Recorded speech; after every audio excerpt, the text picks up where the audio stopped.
Morning po. Magandang umaga. Ano pong merienda ang inyo pong itinitinda at gaano na po kayo katagal na naglalako nito?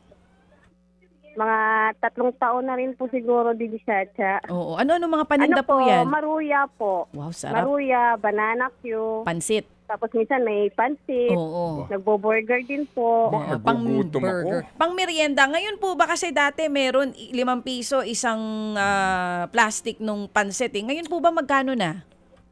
20 po. Ang taas na. 20 pesos. Ang banana Q po, magkano? Ay, pag mura po yung saging di Chacha, 20 pong binebenta ko. Pag mahal, 25. Okay. 2 piraso yan sa stick. 2 piraso po. Taas na, Okay, no? sa stick. Oo, pero sige. Ate Jennifer, ito mismo, ikaw nagluluto, tas ikaw din ang umiikot dyan sa Taytay para itinda ito.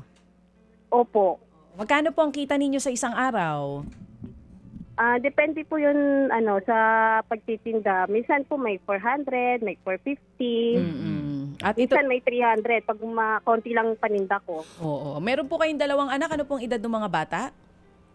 Isang 15 years old po tsaka isang 8 years old. Paano po yun pag nagtitinda kayo? Sinong tumitingin dun sa 8 anyos? Nasa school po siya kasi panghapon po yung uwian. Sinasabayan mo ang pasok ng mga bata. Ang Opo. sipag naman ni nanay. So mag-isa mong itinataguyod itong 2 anak mo? Opo.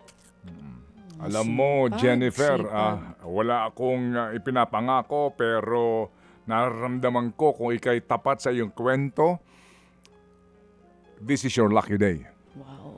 Oh, pero Thank you po, Sir Oh, Ted. pero wala pa akong pinapangako. Kaya nga bago ang iyong lucky day, Jennifer. Kung ikay tapat sa iyong mga kwento. Oh, at nararamdaman ko Opo. namang siya ay Sige, tapat. anyway, Pero sige. ano muna ang ating aral kahapon? Yan.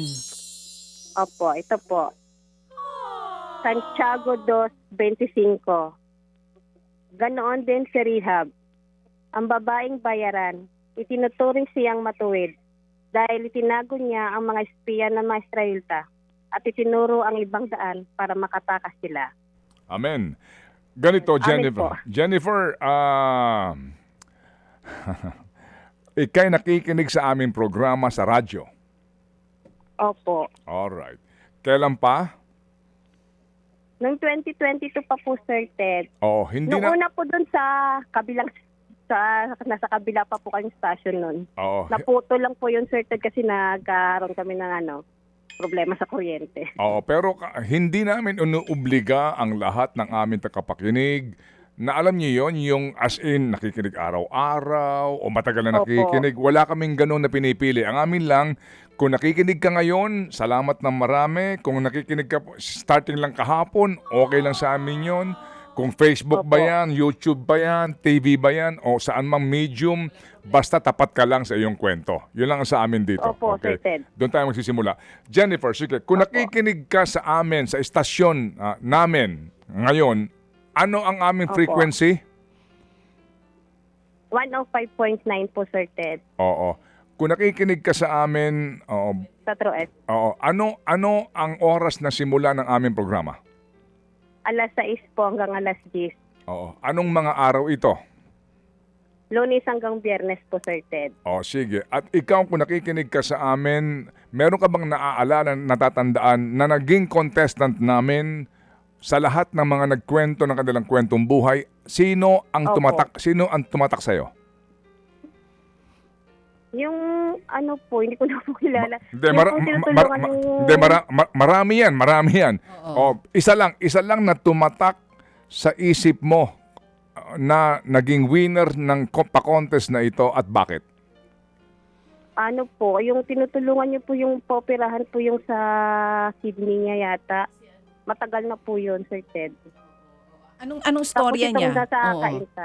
Anong storya niya Yung na naalala niyo mo? po siya sa pagpapagamot ng sa kidney niya po yun, sir. Okay. Matagal na po yun. Matagal Tapos na ito yun. po yung sa taga-Kainta Rizal. Ano yun? Yung humingi sa inyo ng planggana. Ay, oo. Tapos pinaparin niyo po yung ngipin. Oh, pinaayos yung ngipin from planggana to payong sa pagpapaayos To ng Powerhouse ngipin. Power po. Tools. Yun. Okay, sige. Opo, okay. yun po. Okay na kami doon. Jennifer, you passed the test. Maraming salamat po, Yan teacher. ang una. Oo. Yan ang Una unang pa test. lang. Sige, what's the second test? Yung kanyang ipapadalang prueba. Yan. Okay. Ito, ang Opo. kanyang nababanggit ay si Oo, si Privaldo. Oh, si Karen Frivaldo, si Karen. Yung, Ayun po. ang haba ng journey. Sobra. Karen, good morning. Yung taga Cavite. Anyway, sige. 2,000 ang iyong premyo sa mabalak gamitin. Opo, Sir Ted. Ibibili ko po sana ng gasol, Sir Ted, kasi binilan ako ng hipag ko ng burgeran. Para dito na po ako magtitinda sa harapan ng bahay namin. Ba, binili ka ng burgeran. Okay, ngayon, Opo. pero walang gasol. Wala po. Nakairam na po ako ng tangki ng gasol sa pamangkin ng asawa ko. Yung laman na lang po. Oh, sige. Ganito ha, yung bang bahay mo na yan, diyan ka magtitinda ka, magluluto ka ng burgeran mo. Opo. Anong sitwasyon dyan? Marami bang mga parokyano dyan? Marami bang mga customer dyan? Mga driver. Mga driver po, Sir Ted, dumadaan. Pero pag itong parating na yung summer, pag tapos na po yung pass ng panganay ko, pwede po siyang pabantayin. Tapos mag-iikot pa rin po ako. Kung sakasakali, may katulong ka dyan sa iyong, kung ikay magtitinda ng banana Q, maruya, magtitinda ka ng paminsa-minsa ng mga panset, tapos Opo. sa malamig, burgeran dyan, may katuwang ka ba na maari mong maging kaagapay dyan? Wala po. Ako lang po, sir. Kasi 3 lang po kami dito sa bahay ngayon eh. 2 anak mo tsaka ikaw. Opo. Okay, sige. So ngayon, dito ka muna happy sa burgeran mo. Opo. Alright. Yung 2,000 pure sa iyong pangangailangan sa gasol. Opo, Sir Ted. Meron ka ba bang... Saka kung may matitira, lamesa din po, sir. Kasi yung ginawa ng asawa ko dati, sira na, naanay na. Okay, sige. Nagtanong ka na ba kung magkano yung lamesa?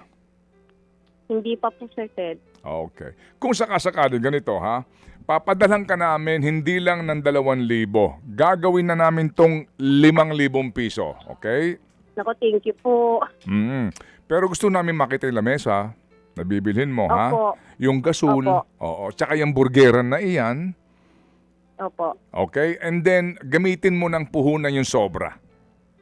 Opo, thank you po. Oo. Pag meron kang, kung sakali, masimulan mo yan, makita namin, at may gusto ka pa na ipandadagdag dyan sa iyong hanap buhay, titignan natin after ka magpadala ng prueba, patunay sa mga Opo. kwento mo. Okay ka doon? Opo.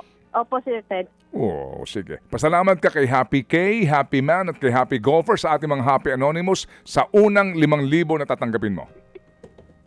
Thank you po sa mga lahat ng tumutulong na Happy Anonymous. Sa inyo po, Sir Ted, DJ Chacha, at sa staff po ng True FM. Thank you po. At higit sa lahat, sa Panginoon. At sa Diyos po. Opo. Amen. To God be all the Thank you glory po. indeed. Sige. So, Jennifer. Po. Oo. Talaga bang magiging single ka na lang forever? Opo. Nagulat naman ako sa tanong mo, partner eh. Oo. Bata pa. Maliliit pa yung mga anak ko, Sir Ted. Maliliit Muna. pa. Ayaw niya. Focus muna sa 44 kanila. Alam mo, Mahirap. Puro mas- babae sila. Mas okay. Better, Tinatanong ko lang. Pero alam mo naman ang tamang pag-ibig kapag dumating, hindi yan pwedeng mapigilan minsan. Pero Jennifer, as of now, sabi nga ni Auntie Claire, mag-burger ka muna. as of now, burger muna. At banana Q at maruya. Sige.